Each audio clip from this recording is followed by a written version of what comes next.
As most days, I start the day with much sorrow, much sadness, much despair, overwhelmed by a life poorly lived. The Bible says, Solomon said this, but for lack of knowledge, my people perish, and and I have perished for lack of knowledge, for want of knowledge.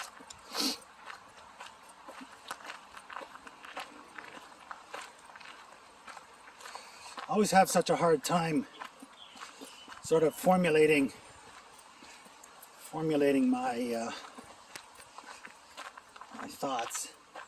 Much better at interacting than I am at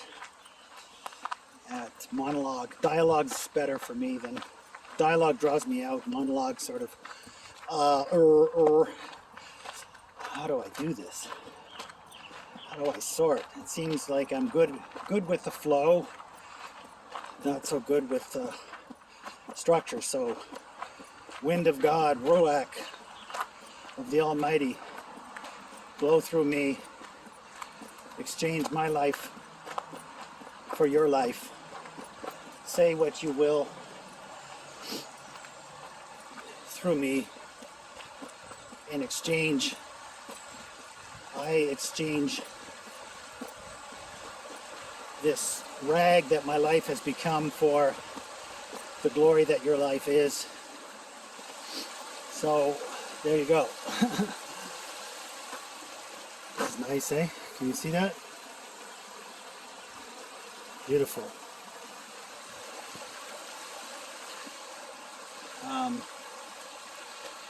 So I was raised in not only ignorance, lack of knowledge. I was raised where wanting knowledge was a very suspicious behavior that was looked at as betrayal of the status quo, I would suspect. And so, of course, I was persona non grata, the black sheep of the family, the one that was outcast. Thus,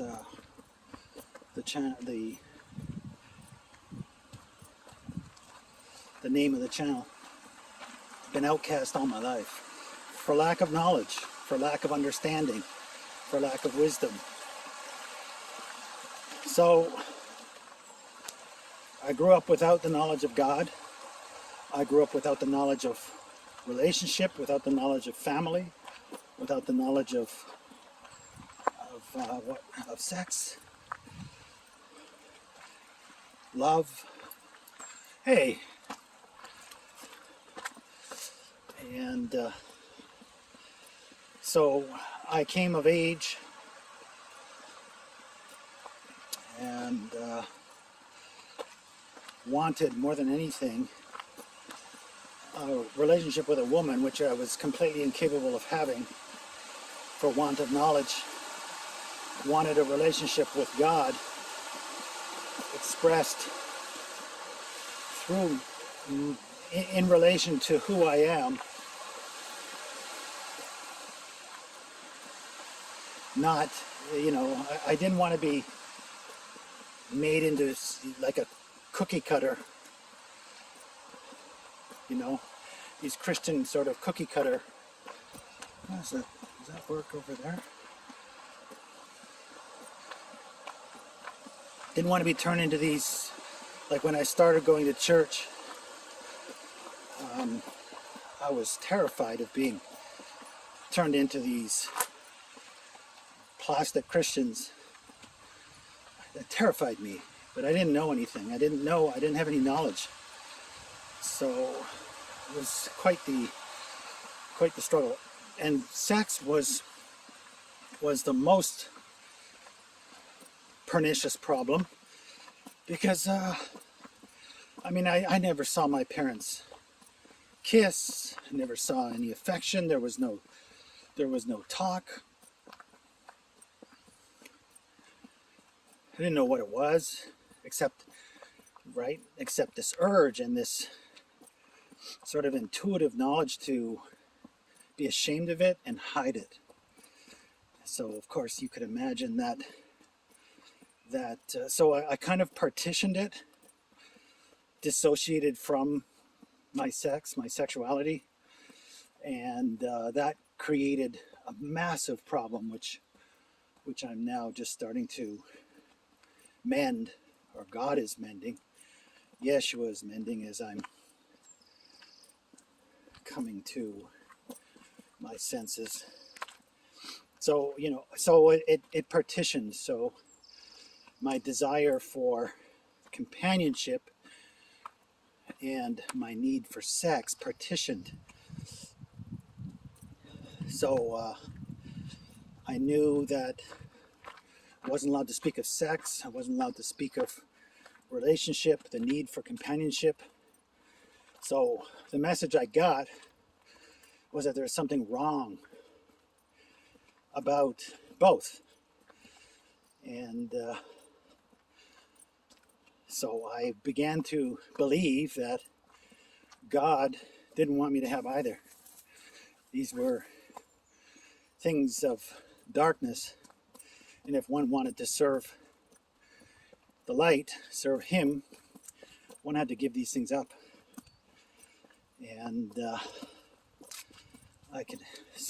this created a massive war within me, which eventually, of course, because of my beliefs, I abandoned God to try to find companionship, which I did. I was a handsome young fellow, not unlike now, and being a virgin.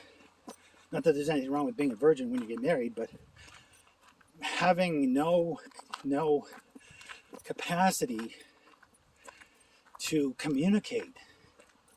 Just this wall of shame was over any matter of sex and any matter of relationship. My poor wife, of course, I had no experience. I had no ability to talk. And of course that just ended in disaster. So this lack of knowledge became so problematic. And I didn't know where to turn to for knowledge. Turned to the churches. There was nobody interested in talking about deep matters. It just seemed the reiteration of the old, sort of this, regardless of what flavor of church I went to, there was this creed that they were interested in hearing coming out of your face, and the rest was irrelevant. And problem was on the one hand I was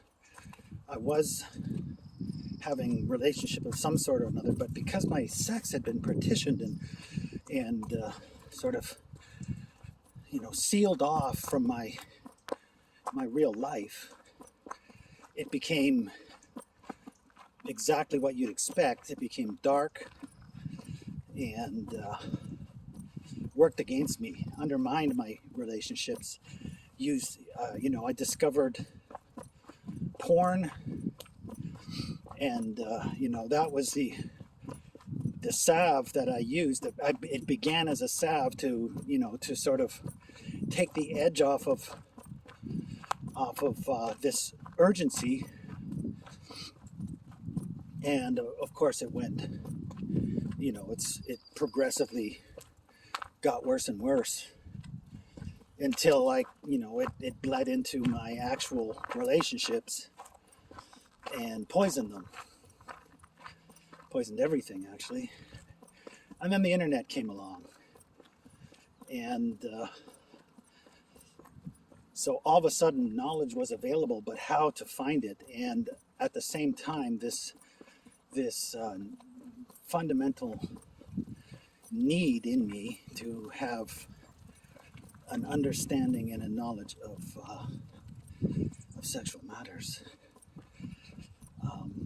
Pressed and pressed, but I had developed a habit and a strategy, a coping mechanism, which the internet, of course, made infinitely worse.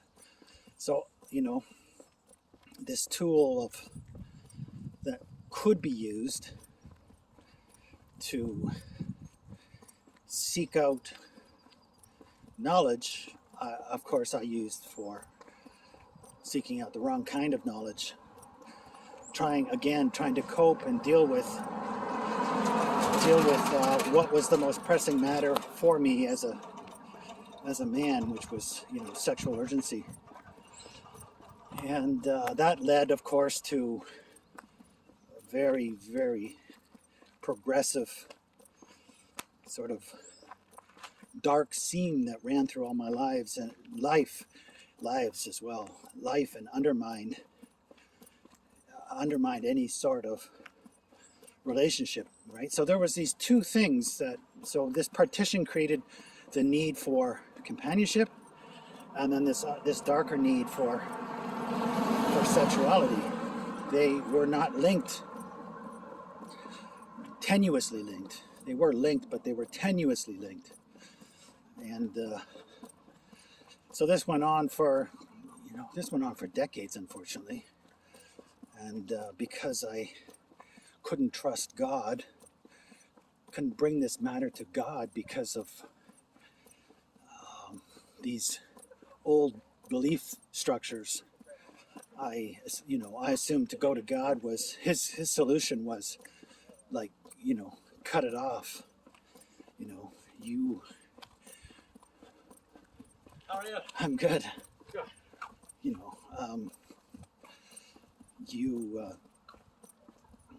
Basically God's solution for the problem is cut your junk off and walk through the world without companionship and without sex.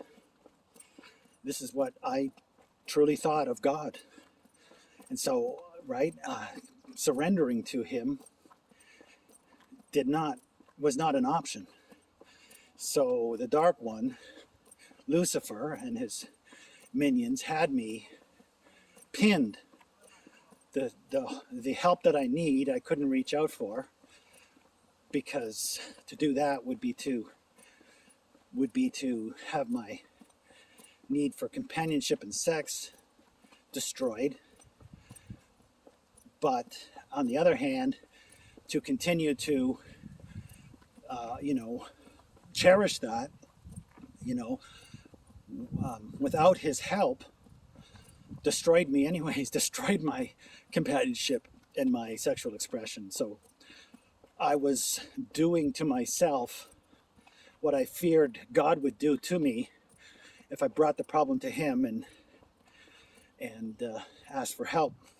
Lack of knowledge, lack of understanding who God was, who God is, and lack of understanding the problem, and how it had emerged from family dynamics, passed down. And but so the thing that really spiked and exponentially intensified the problem, the internet, poisoning everything, poisoning my mind, my heart, my sex. At the same time, so it was like there was this dark scene that eventually became the warp and weft of all that I was doing, so that the light in my life became the seam and the darkness became the envelope through which the dark So anyway, you get what I'm saying, right? Like the darkness took over and the light became the seam instead of the other way around. But what was interesting is that the tool that was used to undermine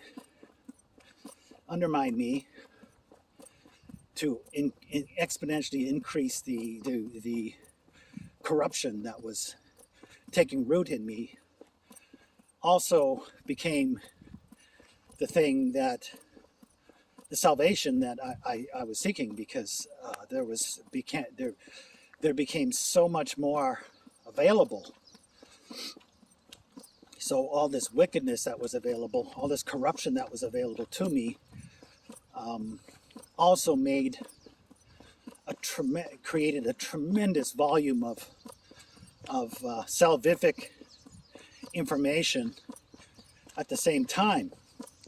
So, and of course, you know, as relationships were destroyed because of my ignorance, that sorrow and injury that I was injuring myself more and more, it drove me more and more to seek out knowledge and information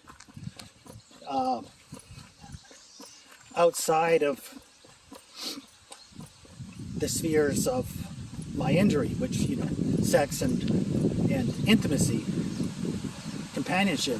I started to seek answers I started to seek out knowledge. Who is God? What is life?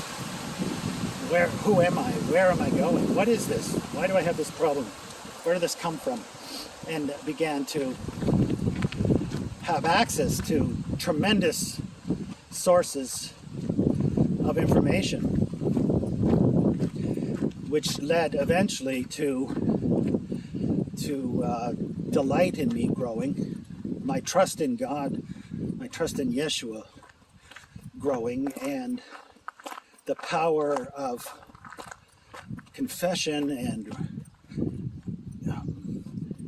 transparency before Him took the sting and the urgency out of these wounds that were festering, took the sting out of it, and the wounds began to heal. I turned a corner.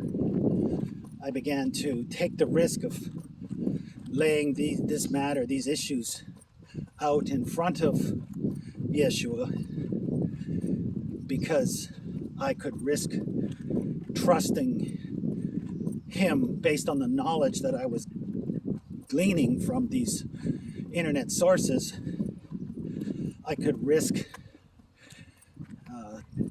talking to Him about it, laying it out before Him, and also because I had reached the point where I had basically done to myself what I feared God was going to do to me anyways. You know, made myself irrelevant in any relationship with a real woman, because, you know, no woman would have me, and the trust issues that I created, that I had between myself and God, I exported all those trust issues, and they became paramount. They became really the only, any relationship that I struck up was fraught with doubt, mistrust, suspicion, which is the death of any lasting relationship. So here I am.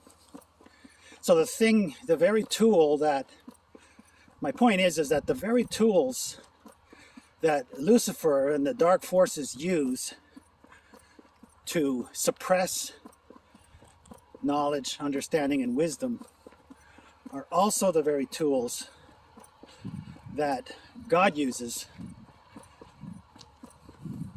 to enlighten and inform and heal that which darkness does to destroy.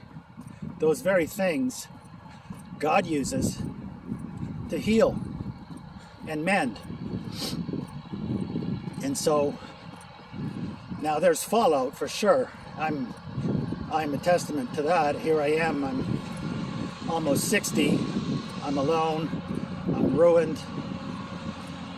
You know, the consequences of my folly are obvious. They're, you know, serious consequences to to my inquiry, my search, serious consequences. But in the end, it doesn't matter. What matters is that I've got here, and I know that, like, being so now, I mean, I am without sexual expression with the woman that I love. I'm without companionship. So in a way, I've ended up creating the thing that I feared God would do to me. But that doesn't matter. What matters is that I've gotten myself to the place where I do trust Him. I can turn my life over regardless of I trust Him more than I trust myself. And whatever, I mean, if His future is to, you know, emasculate me, erase my sexual expression and my need for companionship, it can't be any worse than what I've done to myself. There's no way that it could be worse. So having to choose masters, I'm finally been brought to the point where I would rather choose Him than myself. I don't want to serve me any longer. I'm a tyrant. I am a brutal tyrant who actually will emasculate myself, destroy destroy my sexuality and make it impossible for me to have love. And this this is not a future for me. It's never been. That's never been my future, and yet I've made it my future for fear and for suspicion and for ignorance, no knowledge, no understanding, no wisdom of God, the matters of God. And so this is a new day. I rejoice in being razed to the ground, everything razed to the ground, and me being brought to the place where I now have gathered enough knowledge, using the tools that I once used to destroy myself, using those same tools to bring me to the place where I am enlightened and aware enough to fall on my face before my Maker, the Creator, and beg Him to take this scrap that my life is, take this scrap of what's left of me, and to free me from the tyranny of my fear, the tyranny of my ignorance, and to walk in that as a seed that has fallen to the ground.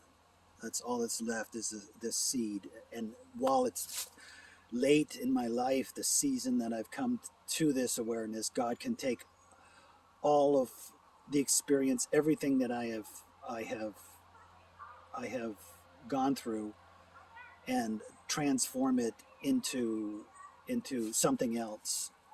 As long as the ending of the story isn't written, the meaning of what has occurred is yet to be determined. And I'm anxious and excited about His allowing Him to write the final chapters, and restore to me what the years that ignorance has stolen.